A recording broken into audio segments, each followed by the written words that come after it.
আসসালামু আলাইকুম। সম্মানিত দর্শক শ্রোতা সবাই কেমন আছেন? আশা রাখি সবাই ভালো আছেন। সংযুক্ত ও স্বতন্ত্র ইবতেদায়ী মাদ্রাসাকে জাতীয়করণ করার দাবি আবারও শুরু হয়ে গেছে। আন্দোলন শুরু। অনেক দিন হলো আন্দোলন হচ্ছে, কিন্তু এখন পর্যন্ত কোনো প্রাতিষ্ঠানিক বা মন্ত্রণালয় থেকে নোটিশ আসতেছে না। সে প্রসঙ্গে থেকেই আবারও আন্দোলন শুরু হতে যাচ্ছে। এই রিপোর্টটি প্রকাশিত হয়েছে 21শে এপ্রিল 2025। আপনাদের অনেকে আমি আগেই বলেছিলাম যে যখনই এটি সম্পর্কে আপডেট নোটিশ প্রকাশিত হবে সবার আগে আমাদের চ্যানেলটিতে পেয়ে যাবেন। এখন দেখি এখানে বিস্তারিত কি বলা হয়েছে। আর এর আগে বলে রাখি, যদি আমাদের চ্যানেলটিতে নতুন হয়ে থাকেন অবশ্যই চ্যানেলটি সাবস্ক্রাইব করে পাশে থাকা বেল আইকনটি অন করে রাখবেন। এখন দেখি বিস্তারিত। দেখতে পাচ্ছি বলা হয়েছে, সংযুক্ত ও স্বতন্ত্র ইবতেদায়ী মাদ্রাসাকে জাতীয়করণ করার দাবি জানিয়েছে বাংলাদেশ সংযুক্ত ইবতেদায়ী মাদ্রাসা শিক্ষক ফোরাম। রবিবার 20শে এপ্রিল কারিগরি ও মাদ্রাসা শিক্ষা বিভাগের সচিব বরাবর আবেদন করে এর দাবি জানায় সংগঠনটি।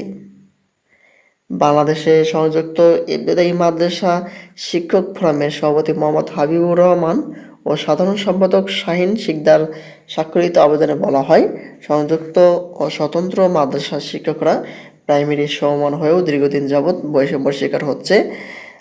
1519টি স্বতন্ত্র ইবতেদায়ী মাদ্রাসার একজন শিক্ষক অনুদান পান মাত্র 3300 টাকা এবং স্বতন্ত্র ইবতেদায়ী প্রধানগণ 3500 টাকা, আর বাকি স্বতন্ত্র ইবতেদায়ী মাদ্রাসার শিক্ষকরা কিছুই পান না। এখানে সরকারি প্রাথমিক বিদ্যালয় প্রাইমারি বিদ্যালয়ের সাথে সব কিছু মিলে রয়েছে, কিন্তু তারা এখনও বৈষম্যের শিকার হচ্ছে, কিছুই তারা তাদের মতো পাচ্ছে না।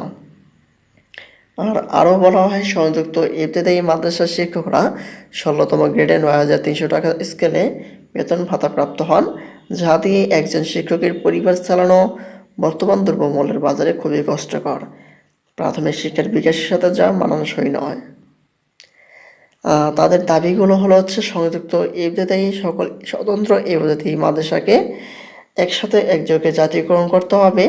আগামী 31শে মে 2025-এর মধ্যে সুনির্দিষ্ট অধ্যাদেশ জারি করতে হবে।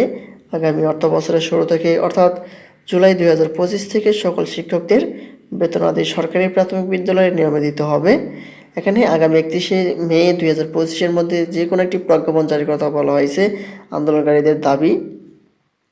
আর জুলাই 2025 থেকে সকল শিক্ষকদের বেতনাদি সরকারি প্রাথমিক বিদ্যালয়ে নিয়মে দিতে বলা হয়েছে। আর ইবতেদায়ী প্রদান পদে ইবতেদায়ী শিক্ষকদের সুযোগ প্রদান সহ সরকারি প্রাথমিক বিদ্যালয়ে ন্যায় সিনিয়রিটি হিসাবে প্রদান করতে হবে এবং ইবতেদায়ী শিক্ষকদের নিয়োগযোগ্যতা স্নাতক অথবা সমমান করতে হবে। এ হচ্ছে ইবতেদায়ী শিক্ষকদের জাতীয়করণ করার সর্বশেষ আপডেট। পরবর্তীতে যেহেতু এটি নিয়ে আন্দোলন হচ্ছে, যখনই আপডেট কোনো নোটিশ প্রকাশিত হবে সবার আগে আমাদের চ্যানেলটিতে পেয়ে যাবেন। তাই দেরি না করে যদি আমাদের চ্যানেলটিতে নতুন হয়ে থাকেন অবশ্যই চ্যানেলটি সাবস্ক্রাইব করে পাশে থাকা বেল আইকনটি অন করে রাখবেন। ধন্যবাদ সবাইকে। আসসালামু আলাইকুম।